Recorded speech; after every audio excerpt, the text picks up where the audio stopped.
2024 લોકસભાની ચૂંટણીનો સમય નજીક આવી રહ્યો છે ત્યારે શું તમને એ ખબર છે કે આપણે જ્યારે વોટ આપવા જઈશું ત્યારે ઈવીએમ ઉપર છેલ્લું જે નામ હશે એક એવા કેન્ડિડેટનું છે જે કેન્ડિડેટ ચૂંટણી પ્રચારમાં એકે રૂપિયો ખર્ચતો નથી, જે કેન્ડિડેટનું નામ ત્યાં આગળ 2013માં આપણા દેશના સુપ્રીમ કોર્ટે લગાવ્યું હતું. આ એ જ કેન્ડિડેટ છે જે કેન્ડિડેટને આપણા મિત્રોમાંથી એકાદ મિત્ર હોય છે ને કે इस साल तो मैं वोट करूंगा तो एक ही को करूंगा, અને એ કેન્ડિડેટનું નામ છે નોટા એટલે નન ઓફ ધ અબાવ.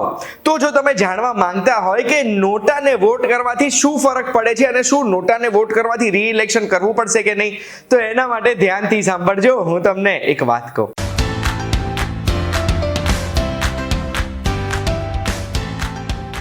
એક વાત કહું, આપનું સ્વાગત છે. મારું નામ છે ગુંજ ઠક્કર. આ નોટા ભાઈ શું હોય? નોટા એટલે નન ઓફ ધ અબાવ. ઈવીએમ માં સૌથી છેલ્લું ઓપ્શન નોટાનું આવે છે અને નોટાનો જે આ લોગો છે એ લોગો આપણા અમદાવાદમાં એનઆઈડી માં ડિઝાઇન કરવામાં આવ્યો હતો. નન ઓફ ધ અબાવ કોઈ પણ વ્યક્તિ ત્યારે વોટ કરે છે એમને જ્યારે એ ઉપર લખેલા બીજા કોઈ પણ કેન્ડિડેટ થી સંતુષ્ટ નથી અને એટલે એ પોતાનો વોટ કરવાનો અધિકાર તો યુઝ કરે છે પણ કોઈને વોટ કરવા નથી માંગતા. તો હવે નેક્સ્ટ સવાલ એ થાય છે કે નોટાને વોટ કરીશું તો એનો ઇમ્પેક્ટ શું થશે, અસર શું પડશે? શું 100 માંથી 98 વોટ નોટાને મળશે તો નોટા જીતી જશે અને રીઇલેક્શન કરાવવું પડશે? ના, જે 2 વોટ બચ્યા એમાંથી જેને હાઈએસ્ટ વોટ મળ્યા એ કેન્ડિડેટ જીતી જશે, રીઇલેક્શન નહીં થાય. પણ નોટાનો ઇમ્પેક્ટ થાય છે માર્જિન ઉપર. માની લો એવી કોઈ જગ્યાએ નોટાને વધારે વોટ પડે છે વિનિંગ માર્જિન કરતા અને નોટાના લીધે એક કેન્ડિડેટની જીત નિશ્ચિત થઈ જાય છે. ઉદાહરણ આપું છું, 2 કેન્ડિડેટ છે, કેન્ડિડેટ એ અને કેન્ડિડેટ બી.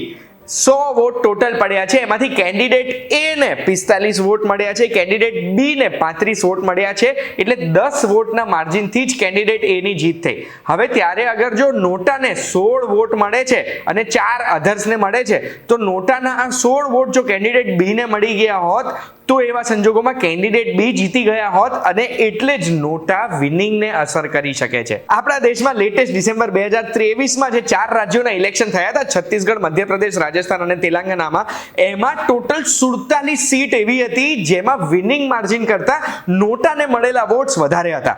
એમાં બી રાજસ્થાનમાં 13 અને મધ્યપ્રદેશમાં તો 20 એવી સીટ્સ હતી. 2022ના યુપી ઇલેક્શનમાં 22 એવી સીટ હતી જેમાં વિનિંગ માર્જિન કરતા નોટાને વધારે વોટ મળ્યા હતા. એટલું જ નહીં, 2019નું જે લોકસભા ઇલેક્શન હતું ને એમાં ફક્ત ઓડિશાની જ વાત કરું તો ઓડિશામાં 3 એવી કોન્સ્ટિટ્યુઅન્સી હતી જેમાં નોટાને મળેલા વોટ વિનિંગ માર્જિન કરતા વધારે હતા. બેસિકલી આ નોટાને જે વોટ પડ્યા છે એ નોટાનું ઓપ્શન અગર ના હોત અને કોઈ પણ કેન્ડિડેટને જતા રહે તો એ રિઝલ્ટ ફેરવી નાખે. નોટાની શરૂઆત આપણા દેશમાં ક્યારથી થઈ હતી?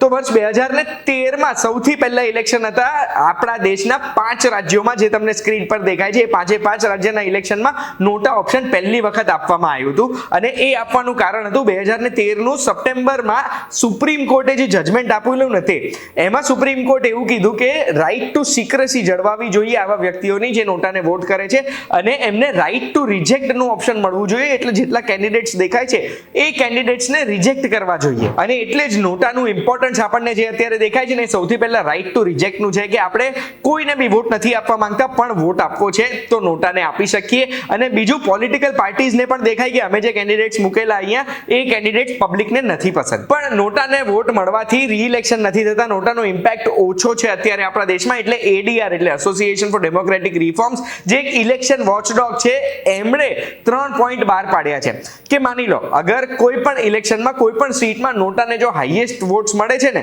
તો એવા સંજોગોમાં રીઇલેક્શન થવા જોઈએ.